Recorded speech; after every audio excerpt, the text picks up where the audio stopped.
Olá! Hoje eu quero mostrar para vocês um jeito bem simples para nós fazermos a nossa fogueira. Para isso, vamos precisar ou de uma revista ou de folhas de jornal, certo? Durex ou cola. Bem simples. Pega a folha da revista ou de jornal ou outra folha. Vamos fazer, ó, canudinhos, ó. Canudinhos. Podem fazer ele um pouquinho mais grosso.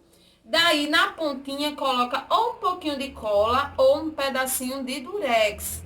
Ó, depois dos canudinhos feitos, só pintar. Aqui, ó, pintei todos os meus canudinhos.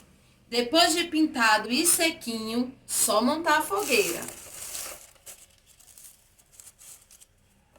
Colocando um em cima do outro. Vamos montando. Preparar nossa fogueira, a fogueira do nosso São João. Isso mesmo. Quem preferir entre um e outro, é bom colocar um pouquinho de cola, certo?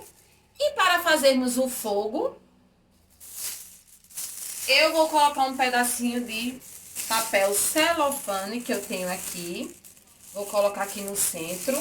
Quem não tiver, não tem problema, pode colocar com outros papéis, certo? Com outras sacolas, certo? Pode colocar.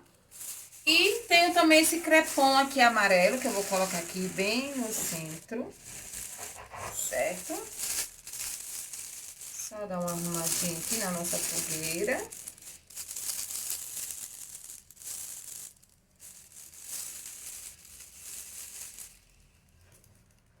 E está pronta a nossa fogueira.